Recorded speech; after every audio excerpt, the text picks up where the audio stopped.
Good evening, dear friends. This past Sunday, when we celebrated worldwide communion together at our drive-in worship, our opening hymn for this day was one of my all-time favorites, and I'm delighted to reflect upon it this evening with you. That is How Firm a Foundation. And after this commentary, I've asked Robert Lewis to pull from our online worship this past Sunday the setting that we presented, because Jake and I had so much fun singing this hymn together and recording it together. But I also loved the presentation of churches from all over the world that Robert used as the collage during the singing of this hymn, which completely and beautifully represents our worldwide unity of faith. But always in my research that I prepare every week for you, I love to dwell in Robert Morgan's Then Sings My Soul, as you know. But this week also, I learned some things that are specifically based in American history about this hymn and when this hymn was sung. And I thought tonight this would be really good to share with you. How Firm a Foundation was sung at the funerals of President Theodore Roosevelt and President Woodrow Wilson. And in my research, I came across a book that was entitled The Story of the Hymns and Tunes, written by, you'll love this, Theron Brown and Hezekiah Butterworth in 1906. They don't make names like that anymore, do they? But in this book, I loved that I was able to find out that How Firm a Foundation was also the favorite hymn of Rachel Jackson, President Andrew Jackson's beloved wife, and on his deathbed, the statesman and warrior called for it as well. It was also the favorite hymn of General Robert E. Lee and was sung at his funeral. But a piece of information that I had never heard of before, also out of this book, The Story of the Hymns and Tunes, was that this remarkable hymn was never more strikingly illustrated than when on Christmas Eve, hi Bear, in 1898, a whole corps of the U.S. Northern and Southern Infantry encamped on the Quemadas Hills near Havana, Cuba, sang this hymn together. So I love history, and I love reflecting on how this hymn has been used to honor our presidents, our generals, and I wanted to share that first with you before I actually tell you the history of this hymn. Interestingly, this hymn was put together, edited and put together by a Baptist pastor called John Rippon. And you talk about long pastorates. John Rippon pastored Carter's Lane Baptist Church in London for 63 years, beginning in 1775, the year before our independence here in America. So again, I love how to be able to put all of this within context, right? John Rippon was born on April the 29th in 1751. He died on the 17th of December, 1836. And it was in his mid-20s when he assumed the pastorate at Carter's Lane Baptist Church, following his education at the Bristol Baptist College in Bristol, England.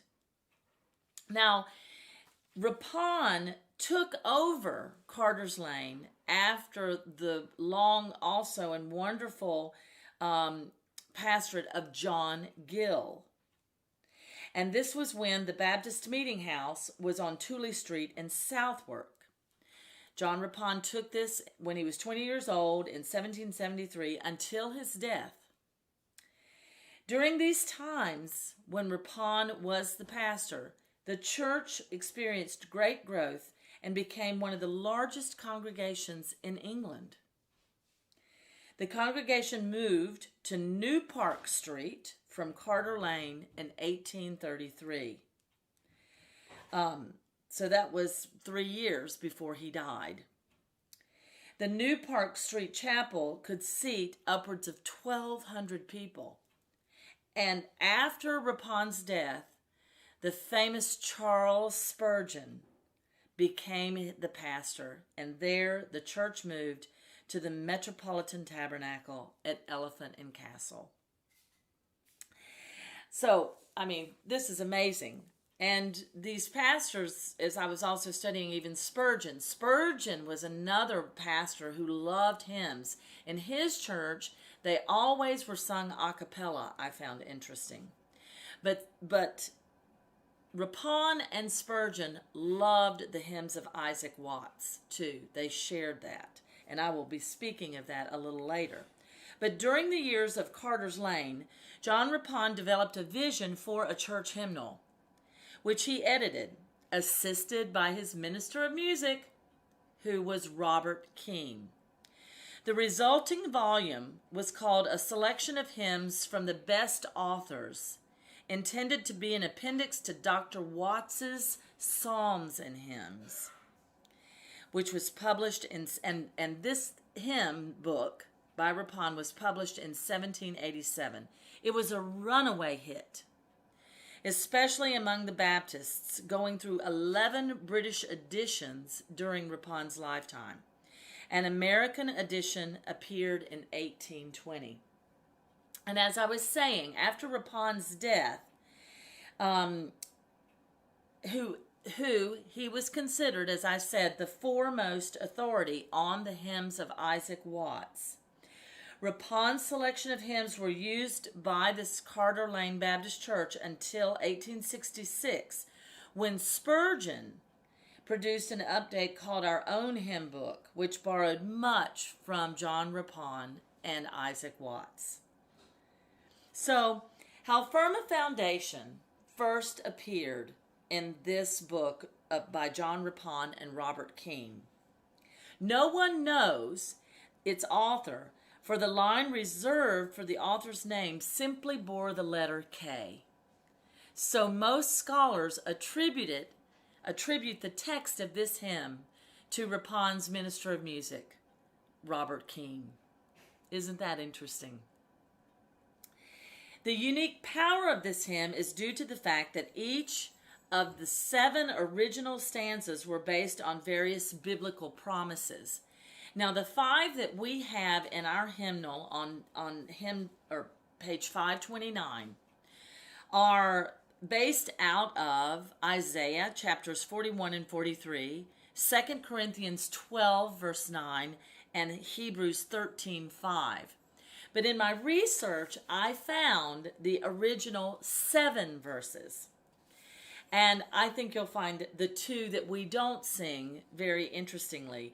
You know, writing is always a process, as I've referred to in the past. The artistic process is always ongoing. And you can talk to many composers or many librettists, and they go through a long process to finally get the words just like they want. So what I think is interesting are the 2 verses that are not included anymore. And really, as you'll see, it's because their basis is truly not completely from Scripture. The second verse is, in every condition, in sickness, in health, in poverty's vale, or abounding in wealth, at home and abroad, on the land, on the sea, as thy days may demand, shall thy strength ever be. Interesting. interesting. That's almost, it's got a little bit of a Navy influence, military influence in there. At home and abroad, on the land or the sea, which may be what Robert E. Lee and Andrew Jackson really loved about it too. But then, the 6th stanza. Even down to old age, all my people shall approve my sovereign, eternal, unchangeable love.